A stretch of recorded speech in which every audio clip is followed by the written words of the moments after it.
Control. हाँ जी, तो students अस्सलाम वालेकुम। तो स्टूडेंट्स ये रहा हमारा न्यूमेरिकल नंबर 1.34। इसमें वो कहता है एन एयर कंडीशनिंग सिस्टम, एक एयर कंडीशनर है, requires a 20 centimetre long section, यानी कि लेंथ दी गई है कितनी, 20 सेंटीमीटर। ठीक हो गया जी। आगे वो कहता है ऑफ 15 सेंटीमीटर डायामीटर, जिसका डायामीटर है हमारे पास जी 20 सेंटीमीटर। आगे वो कहता है duct work on the lead under water, water के थ्रू उसने वर्क किया जी, यानी कि एयर कंडीशनर है तो वाटर का इस्तेमाल करता है और हवा देता है, ये हमें सारा पता है। इसके बारे में अब असल बात की जानिब बढ़ते हैं। वो कहता है determine the upward force the water will exert on the duct, यानी कि आपने मुझे वो फोर्स बतानी है जो वाटर ने डक्ट पे लगाई है। Take density of air and water, यानी हमने फोर्स मालूम करनी है, मेन फोर्स मालूम करनी है, एफ बी। ठीक हो गया जी। अपवर्ड फोर्स है तो मैंने इस तरह से लिख दिया है, एफ बी के नाम से आप कुछ भी लिख सकते हैं, एफ अपवर्ड लिख सकते हैं, मैंने वैसे ही लिख दिया एफ बी। तो स्टूडेंट्स बात ये है, इसमें अपवर्ड फोर्स आ गई, और वैसे भी एयर कंडीशनर 3 डायमेंशनल में ही होता है। तो आपने देखा ही होगा, वो एक डब्बा टाइप सा हम जो बनाते हैं वो एयर कंडीशनर उसी फॉर्म में होता है। तो इसमें आ जाएगा वॉल्यूम। तो वॉल्यूम को मालूम करने के लिए हमें क्या करना होगा जी, मीटर क्यूब के सेंस में जाना होगा। यहाँ पे सिर्फ लेंथ और डायामीटर है, अभी हमें एरिया निकालना चाहिए। तो एरिया निकालने के लिए आपको पता है मेरे पास क्या फार्मूला होता है, पाई आर स्क्वायर हमारे पास फार्मूला होता है। तो उस फार्मूले की मदद से हम क्या करेंगे जी, एरिया निकाल लेंगे। अब आर रेडियस है, रेडियस डायमीटर का हाफ होता है, तो हमारे पास क्या फार्मूला बन जाएगा, देखें पाई रेडियस आ जाएगा 20 सेंटीमीटर का हाफ, यानी कि 10 सेंटीमीटर, 10 सेंटीमीटर होल का स्क्वायर। ठीक हो गया जी।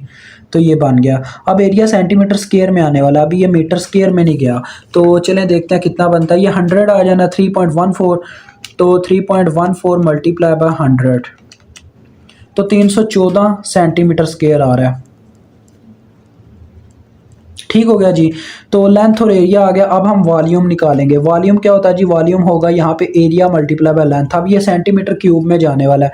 देखें 20 को इसके साथ ज़रब दे के देखते हैं, 314 मल्टीप्लाई बाय 20, डायरेक्ट मैंने वैल्यूज़ पुट की हैं 314 और लेंथ की, ठीक है, यानी एरिया और लेंथ की।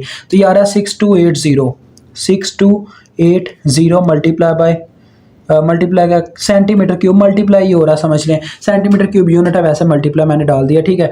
तो 6280 सेंटीमीटर क्यूब, इसको हमने लाना है मीटर क्यूब में। मीटर क्यूब एक यानी कि 1 मीटर में होते हैं स्टूडेंट्स 100 सेंटीमीटर। तो मीटर भरा हुआ या सेंटीमीटर, मीटर भरा हुआ। तो अगर मुझे 1 सेंटीमीटर को मीटर की फॉर्म में लाना है तो मुझे 1 को 100 से डिवाइड करवाना होगा, तब ये मीटर में आएगा, यानी 1/100 से ज़रब देनी होगी 1 सेंटीमीटर के लिए। तो यहाँ पे तो 3 है, यानी कि मुझे 6280 को डिवाइड करवाना होगा कितने 100 के साथ, 300 के साथ, तब ये मीटर क्यूब में आएगा। दी मैंने 1/100 से ही ज़रब है, 3 दफ़ा दिया तो देखें ये फॉर्म बन गई है।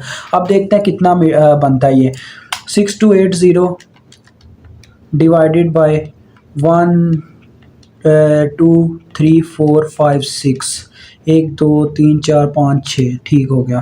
तो ये आता है 6.28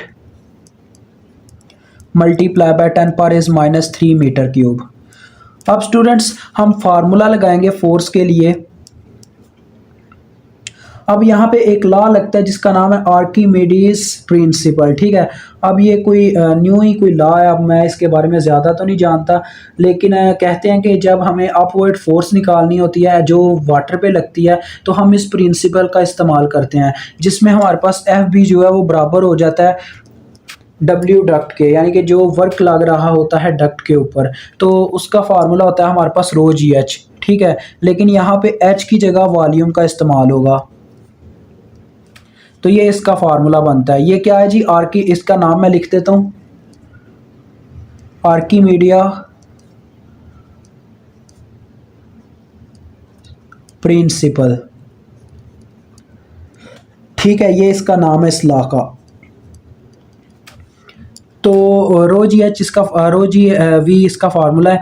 तो रो हमारे पास किसकी आएगी, अब देखें बात हो रही है वाटर की, अब पानी की आ गया, जो पानी फोर्स लगा रहा है, बात उसने यही की थी। अब आपने मुझे ये बताना है कि जो water will exert on the drug, जो फोर्स वाटर एक्सर्ट करता है तो वाटर की ही डेंसिटी आएगी। तो वो कितनी है 1000 यानी कि 1000 तो ग्रेविटी कितनी है 9.8, वॉल्यूम हमने अभी अभी निकाला है जो 6.28 मल्टीप्लाई बाय 10⁻³ आया है। तो ये और ये तो वैसे ही कैंसिल हो जाएगा, मुझे वैसे ही नज़र आ रहा है। तो फोर्स को ज़रब देते हैं किसके साथ, 9.8 मल्टीप्लाई बाय 6.28, तो ये स्टूडेंट्स मेरे पास आ गया जी 61.5 न्यूटन।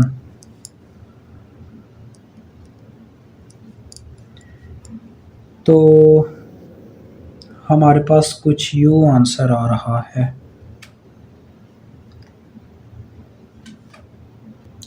स्टूडेंट्स क्वेश्चन में थोड़ी सी रीडिंग लिखने में मिस्टेक हो गई हुई है, लेकिन क्वेश्चन जिस तरीके से हमने मतलब जिस रीडिंग के मुताबिक आंसर निकाला वो बिल्कुल ठीक है। बस आपने एक चेंजिंग करनी है जो मेरी नज़र में आ गई है। यहाँ पे जो डायामीटर था वो था 15 सेंटीमीटर, हमने 20 सेंटीमीटर का इस्तेमाल कर लिया, ठीक है, ये थोड़ी सी मिस्टेक हुई है। तो आपने बस इसको 15 सेंटीमीटर करना है, और रेडियस जहाँ पे हमने यहाँ पे r = d/2 किया था, यानी कि 20/2 किया था, वहाँ पे आ जाएगा r d/2 which is equal to 15/2। तो यहाँ पे 15/2 करके जो भी आएगा 7.5 आ जाएगा, उसको आपने यहाँ पे पुट करना है और फिर एरिया निकाल के ये सारा प्रोसीजर करना है। तो बात करने का मतलब यही है, सिर्फ थोड़ी सी मिस्टेक हुई है, मैंने डायामीटर की रीडिंग थोड़ी गलत लिख दी है। तो क्वेश्चन वैसे सारा बिल्कुल वही प्रोसीजर है जो आपको बताया, ठीक है। तो मुझे उम्मीद आप कर लोगे। अभी मैं इजाज़त चाहूँगा। अल्लाह हाफिज़, अस्सलाम वालेकुम।